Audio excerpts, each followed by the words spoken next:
Rain sheeted endlessly across Tarnus Verge, swallowing every sound in its gray curtain.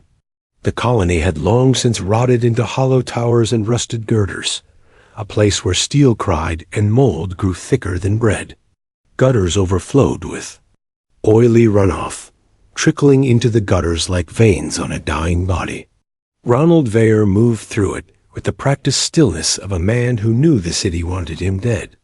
Each step fell sure, weight balanced on the balls of his feet, eyes cutting across dark door frames, broken windows, and alley mouths where shadows could breed. Tarnus Verge was never silent. When the rain dulled, trouble sharpened. Tonight, it came in the form of a voice. "Take me as your servant." Ronald's head turned before his body did. His shoulders shifted, right hand loose by his thigh, pulse rising but face cold. The words hadn't been shouted. They'd been spoken steady, clear enough to cut the rain, carrying just enough tremor to belong to someone on the edge of breaking. From the gloom by a corroded support beam, a figure moved into view. She stepped into the half-light of a failing neon strip, and for a moment, Ronald thought his instincts had been right bait. Too visible, too desperate. But she didn't posture or crawl. She simply stood, hands low and open, violet skin slick from the storm, long white hair plastered down her back. Her clothes were rags clinging to her frame, a torn top stretched thin across her chest, a skirt cut jagged at the thigh. Bare feet slapped faintly against the metal walkway, leaving pale prints in the sheen of rainwater. She carried no pack, no weapon. Ronald swept the alley. No backup, no glint of a rifle, no second shadow moving in tandem. Just her. His eyes returned to her stance, cataloging the details with a soldier's precision. Bruising across her ribs, faint yellow beneath. The violet hue. A scar at the base of her neck, raw and uneven, the sort left when someone ripped out a contract tag. Her lips trembled as she spoke again, but her chin didn't bow. "I'll cook. I'll clean. I'll stay silent. Just don't leave me out." Here, she was practiced, he realized. Not in manipulation, but in offering herself as function. A survivor's instinct. Yet something in the way she held her shoulders straight, unflinching against the rain, said she hadn't fully surrendered. His jaw clenched. Inside his chest, two voices argued. The cold one reminded him of the list, the one carved across. His memory in the faces of those he had left behind. Strays meant danger. Pity cracked discipline. Trust was the first mistake, and hesitation killed faster than bullets. But the quieter voice carried more weight. He had walked away before. When?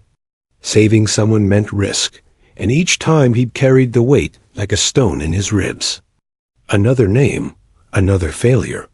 Her eyes met his steady, unguarded, with the sharp glimmer of someone who had been watching him longer than he wanted to believe. 3 nights, she said. I've watched you walk this lane. You count the doors. You don't spit at the market stalls. Details too small to invent. Too close. She wasn't lying. The rain pressed harder. The street reeked of wet iron and rotting refuse. He pictured leaving her there, bare and bruised, and what the scavenger gangs would make of her before dawn. His discipline told him to shut the door and walk away. His conscience whispered that if he did, he'd add her face to the list. He hated that list. He exhaled, low and sharp, and raised his hand in a short, controlled gesture toward his hidden doorway. Her shoulders fell, not in defeat, but in something like relief. She moved to him with slow, careful steps, as though each one was a test to see if he would revoke his choice. Water trailed from her hair, dripping across her collarbone, streaming down her bare thighs. When she passed into the shadow of his shelter, Ronald sealed the door behind her with the same care he gave to every perimeter check. His mind ticked off the risks. Another mouth to feed, another set of footsteps, another variable in the equation. of survival. But as she stood inside, dripping onto the steel floor, clutching nothing but the shred of dignity in her posture, he knew the truth. He had broken his rule. He had let someone in, and for her, it wasn't submission. It was survival. For him, it was something he swore he'd never do again. Trust. The shelter was a steel box carved from the bones of an old maintenance corridor, hidden behind collapsed plating and a door no scavenger ever noticed. It was dry, it was narrow, and it was his. Ronald locked the panel with a practiced hand, sealing them both away from the hiss of rain. Inside, the air smelled faintly of rust and boiled grain. The stove's orange ember gave off a weak but steady glow, throwing long shadows across the bare walls. She stood just inside the threshold, dripping rainwater onto the floor plates, her arms at her sides, hair plastered to her shoulders. For a long moment, neither moved. Ronald leaned against the door, watching her with the same cold steadiness he'd given armed patrol. She didn't fidget, didn't speak again. Only her breathing betrayed the strain of holding herself upright. "Name," he said finally, voice flat. "Era." The sound of it was quiet but certain. His eyes flicked to the scar at her neck, then back to her face. The tag? Workhouse. Debt marker. She lifted her chin a fraction. "I cut it free when the contract ended. Some think that makes me spoiled." Ronald studied her. Spoiled was the wrong word. Marked, maybe. But she stood straighter than most would after such a scar. He turned, gestured toward the stove. "Sit, warm." Era obeyed, lowering herself cross-legged to the floor near the heat. Steam rose from her damp clothes, filling the small space with the faint scent of rain-soaked fabric. She held her hands close to the grate, her long fingers trembling until the warmth caught them. Ronald moved to the shelves, checking the red-marked cabinet, the water flask, the fuel. Nothing disturbed, no signs she had touched anything yet. "You follow rules," he said, more statement than question. Her eyes flicked up to him. "If I don't eat, I don't stay?" He nodded once, approving the clarity. "Then hear them. Food is portioned. Nothing wasted. Tools are stacked the way you see them. Don't change it. The cabinet stays shut. The crawl space stays closed. You speak if I ask, silent if I don't. Break any of that, you're gone." She listened without interrupting, absorbing each line, with a sharpness that told him she'd been drilled before. When he finished, she asked, carefully, "And if I keep the rules?" "Then you live." Her shoulders loosened at that, but only slightly. She tilted her head, braid dripping against her chest. "And if I offer myself for more than cooking and cleaning, will that keep me here?" Ronald stilled, eyes narrowing. The ember glow painted the planes of his face harsh, but his voice stayed level. "No, you keep your place by working and telling the truth. If I touch you, it will be because both of us choose it, not as payment, not as trade." For the first time, her posture shifted, not collapse, but release. The faintest relief rippled through her, though it left behind a quieter tension, too. Rules spoken aloud didn't erase a lifetime of other rules. He knew that. "Your turn," she said softly. "Why did you let me in?" Ronald sat on the edge of the cot, elbows on his knees, gaze fixed on her. "Because you die out there. And because I can keep order with another person in the room if they listen." "I will," she said. "I've listened before. I can do it again." The silence that followed wasn't heavy. It was clean, edged with possibility. She leaned closer to the stove, braid sliding forward over one shoulder, and whispered something he almost didn't catch. "Then tonight I live." Ronald watched the fire's light play across her scar and her steady eyes, and he thought not for the first time that breaking his rule might not break him. When he finally lay back on the cot, boots off but knife within reach. She stayed curled near the grate, her hand brushing the brass key he'd left within her reach. A test, she didn't move it, didn't clutch it as a weapon. She let it rest. Where it was, her breathing slow, and even as the heat worked its way into her bones. For Ronald, the night stretched taut. He had allowed a stranger inside, set rules, and declared boundaries. His discipline told him it was survival. But as he watched her eyes slip closed in the stove's orange glow, another truth stirred quietly beneath. Rules alone would not explain why he had opened the door. And for Ara, lying in a room where no one had demanded her body as toll, the sound of rain on steel was not terror, but the first fragile note of safety.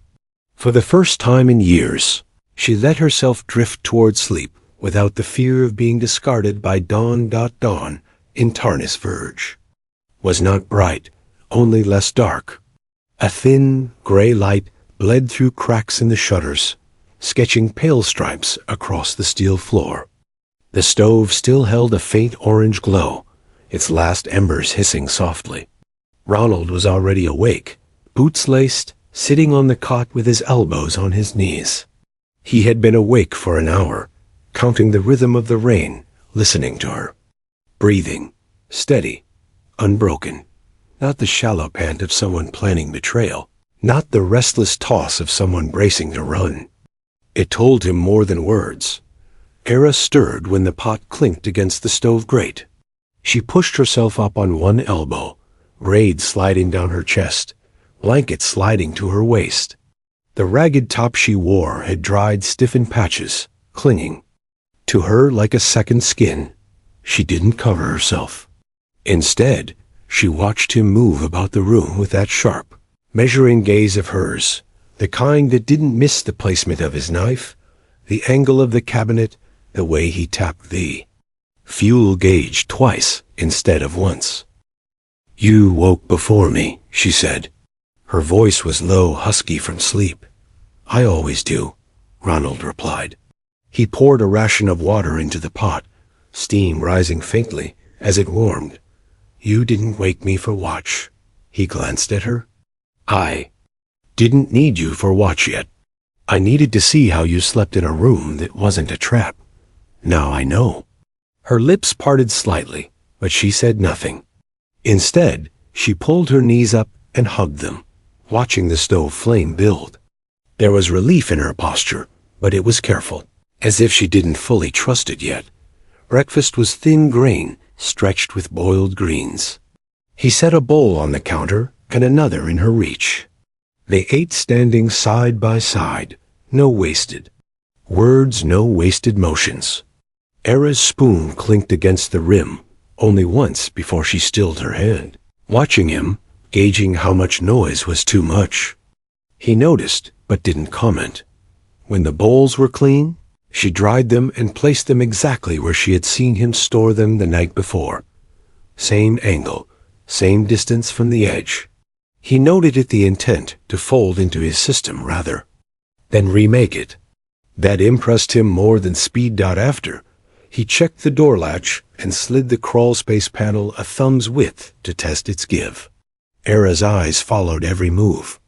When he closed it again, she asked, "What's under there?" "Generator. Filters. Fuel. It stays closed, unless I say otherwise." She accepted that with a single nod, then shifted her gaze back to him. "And the cabinet? Solvents. Cutting tools. Two things I don't share." Noted. For a long moment, they held each other's eyes, the stove crackling between them. She didn't push further. Then she asked the question that had been pressing against her since the rain. "Why me?"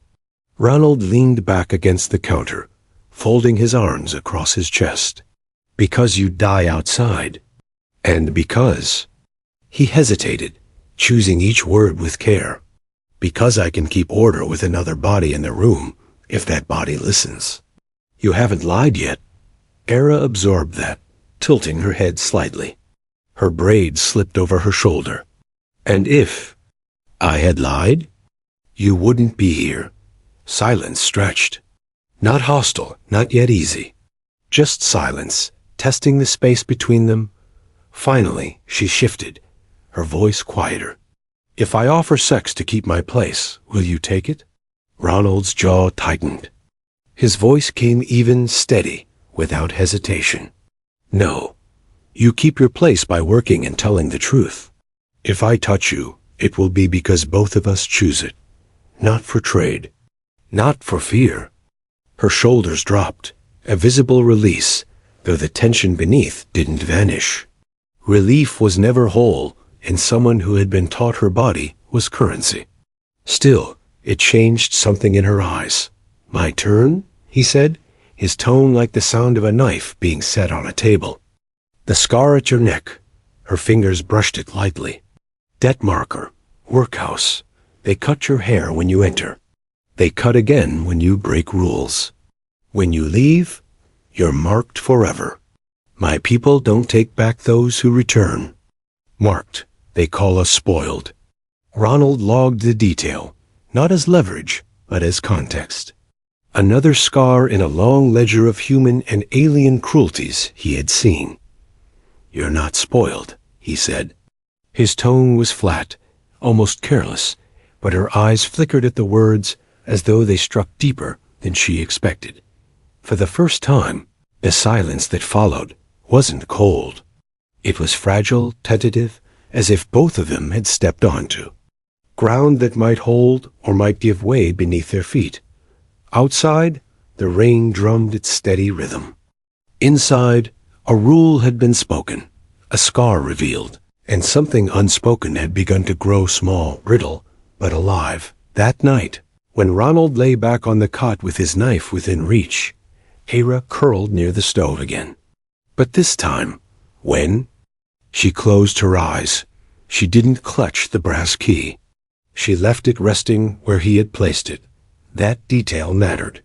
It told him more than any promise, and when she drifted toward sleep, the last thought that anchored her was simple. She was not out in the rain. Not discarded, not forgotten. Inside this steel room, she was alive, and for now that was enough. The rain eased to a steady mist that night, a thin veil whispering across the steel seams of Tarnus Verge. Inside the shelter, the sound was softer, almost lulling, but Ronald didn't let it dull him. He sat at the table, logging rations in his tight script, while across the room, Ira scrubbed the floor seams with a damp cloth. She worked on her knees, moving slow and precise, her braid brushing her shoulder each time she leaned forward. She had taken to the chores without needing orders, but Ronald noticed something different tonight. She wasn't frantic, not racing to prove herself as she had before. She worked with steadiness, but her eyes flicked up, often watching him. Testing the space between them, the silence stretched. It wasn't the clean silence of survival anymore. It was heavier, carrying a weight he had no name for. Ronald kept his eyes on the slate, forcing discipline into every line he wrote. Stores down to 8 days at full portions, 10 if stretched. Oil low. Water stable. He let the pen scratch, but his gaze kept pulling back toward her. Era felt it. He knew she did.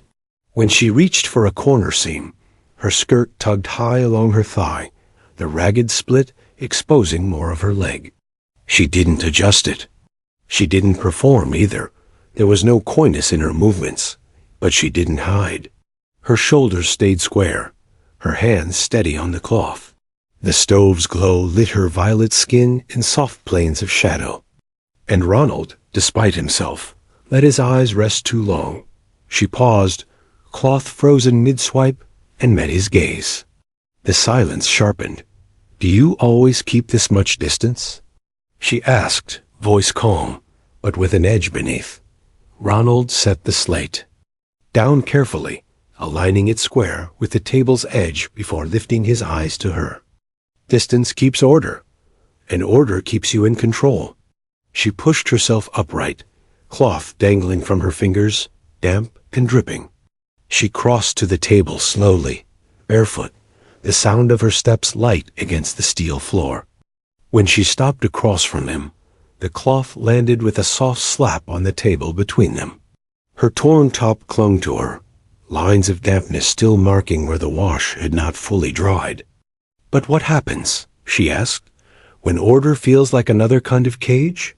Ronald's jaw flexed. He had been asked many questions in his life orders, demands, bargains, but not this. Not from someone who had every reason to cling to the rules he set. He studied her, the way her shoulders held firm, even as her hands trembled faintly at her sides. She wasn't defying him. She was showing him the line between survival and something more. "You're not in a cage," he said, voice low. "You're here because I chose to let you in. And you're still here because you've chosen not to leave." Era's breath hitched. She tilted her head, eyes locking on his, searching for cracks. "You let me in here," she said softly. Then, after a pause, she pressed her fingertips lightly against her chest. "But you won't let me in here." The touch lingered over her heart. Her hand trembled, not from weakness, but from the weight of the admission. Ronald's pulse tightened. His instincts screamed for restraint, for silence, for the cold line of control. But his body betrayed him. His gaze held hers, unbroken, even as his throat worked to swallow the tension rising in him. "Don't mistake restraint for disinterest," he said finally, his voice rougher than before. Her lips parted, breath trembling in the thin air between them. "Then don't mistake my silence for obedience." The space between them grew heavier, dense with the charge of everything unspoken. Neither moved, yet everything had shifted. The stove crackled faintly, casting orange across the steel walls, but neither heard it. For Ronald, the line he had drawn so carefully was bending. For Era, the silence she had carried for years was cracking open. When she finally turned back to the stove, it wasn't in defeat. It was in acknowledgement. The balance between them had changed. Survival had rules, but what they stood on now was something more fragile, more dangerous. Something neither of them could pretend to ignore much longer. That night, when she lay by the stove, her hand found the brass key again, but she didn't clutch it as a shield. She only rested her fingers against it lightly, eyes open in the dim light, staring at him across the room. And Ronald, lying on the cot with arms crossed over his chest, met her gaze longer than he should have before shutting his eyes. The rules still held. But both of them knew rules alone would not hold. Forever. Morning in Tarnus Verge came like a bruise gray, heavy and throbbing with silence. The rain had slowed to a mist, coating the walkways outside in silver glaze. But inside the shelter, the air was thicker than usual, dense with something neither of them had the words to name. Ronald moved through his routine. Knife check, lock, check, fuel count, while Era sat cross-legged near the stove, braiding her hair with slow, deliberate motions. Each pull of her fingers shifted the ragged top against her skin, each twist deliberate, almost careful in its pace. She knew he was watching, and for the first time, she didn't look away when their eyes met. "How long?" she asked quietly, her voice cutting through the hush. "Can you keep pretending you don't see me?" The words landed like a blade, slipped between plates of armor. Ronald froze with the slate in his hand, his jaw tightening. He had heard demands before, offers before. This was neither. It was accusation and invitation in the same breath. He set the slate down with controlled precision, but his voice betrayed the weight pressing behind his discipline. "I see you? Then why build walls thicker than these shutters?" She pressed, her tone steady but edged with something raw. She rose from the stove and crossed the narrow room, her bare feet soundless on the steel floor. She stopped close, too close, the warmth of her body brushing against the cold air around him. Her eyes did not waver. "You let me in here." She tapped her fingers lightly against the wall. Then her hand shifted, pressing against his chest, steady but trembling. "But you won't let me in here." Ronald's pulse hammered beneath her touch. His discipline screamed for distance, for rules, for silence. Yet his body betrayed him again, the way his breath slowed, the way his gaze locked on hers. "Because once I cross that line," he said, his voice low and gravel-edged, "I don't go back." Her throat bobbed as she swallowed, violet skin, flushing faintly beneath the stove's glow. Her voice came soft but unbroken. "Then don't go back. I'm not asking for pity, Ronald. I'm asking for you." The dam he had built inside himself cracked. He reached for her, his hands gripping her arms just above the elbows, firm but not cruel, steadying her as though to anchor them both. His touch was solid, claiming, yet careful, like a man handling something he both wanted and feared to break. She leaned into it, her body trembling, but not from fear, from release. "You sure?" His voice was rougher now, the sharp edge of restraint. Fighting with hunger. Era's answer came without hesitation. "I've never been more sure of anything." He drew her closer until their foreheads touched, his breath warm against her lips. His hands slid from her arms to her waist, fingers curling into the torn fabric of her skirt. She made a soft sound, half relief, half need, and pressed herself against him, as though she had waited for this since the rain-soaked night she stepped out of the shadows.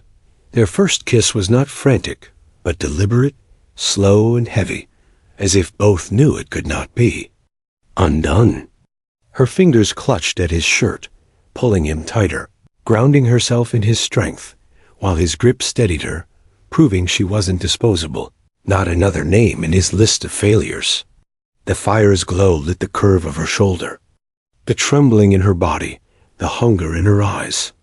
When they finally broke apart, breath ragged, she whispered against his lips, "No more silence." Not like before. Ronald cupped her face in his hand, his thumb brushing her cheek with surprising gentleness for a man so disciplined. His eyes, dark and unwavering, locked on hers. Then we stopped pretending. The air between them shifted. In that moment, and the shelter itself felt different. Not just steel walls, not just a stove, and rations and rules. It had become something else, a place where silence no longer meant survival alone, but choice. That night, when she curled near the stove, she did not rest her hand on the brass key. She left it on the floor, untouched, forgotten.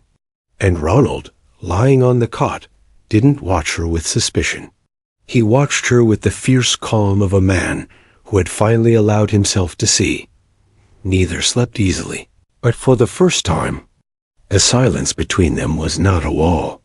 It was a bridge. The following day bled into the shelter like a secret, the mist outside clinging to the steel seams, while the hum of the generator filled the quiet. Ronald woke first, as always, boots already laced, knife already checked. Yet his thoughts weren't on rations or locks. They kept circling back to the night before, the weight of Ara's lips against his, the tremor in her body when she pressed herself close, the way her voice had carried no barter, no fear, only choice. He hated distractions, but he couldn't name what last night had been. Not weakness, not carelessness. Something else entirely, something he hadn't allowed himself in years. Era stirred soon after, her braid loose from sleep, spilling across her shoulder in a pale curtain. She blinked against the gray light, and caught his gaze already on her. Instead of shrinking, she gave the smallest smile, soft and uncertain, but real. "You didn't sleep much," she murmured, her voice still rough from the night. "I never do," Ronald answered, though even to his own ears the words sounded thinner than before. She pushed herself up, the torn top slipping against her skin as she rose. This time she didn't adjust it, didn't pretend modesty where none was required. Instead, She stepped closer to the stove, hands steady as she lit the flame and set the pot with a measured grace that echoed his own discipline. The familiarity of her movements struck him like she had always belonged in the rhythm of this place. Breakfast was the same thin broth, grain stretched with greens, but it was different now. They sat shoulder to shoulder at the counter, bowls in hand. Their arms brushed once, twice, and neither pulled away. The touch wasn't accidental. It was chosen. Halfway through, she set her spoon down and looked at him, her expression unguarded. "Do you regret it?" The question cut straight, and Ronald paused, jaw tight. He didn't answer immediately, because the wrong word could break what they'd built. Finally, he set his own spoon aside and met her eyes. "No, but I won't let it make me careless. If I lose control, you get hurt. I won't let that happen." Her lips parted, relief flashing through her features, though her voice carried a quiet challenge. "I'm not fragile, Ronald. You don't have to treat me like glass. I chose this too." He leaned closer, his gaze steady, unwavering. "That's the point. I need to be sure you keep choosing. Not because you're afraid I'll throw you out. Not because you think it's the only way to survive. Only because you want it." Era swallowed hard, the flush rising in her violet skin. Her voice came low, trembling but firm. "Then hear me now. I want it. I want you. Not as payment. Not as survival. As a woman choosing a man." The words hit him harder than any blow.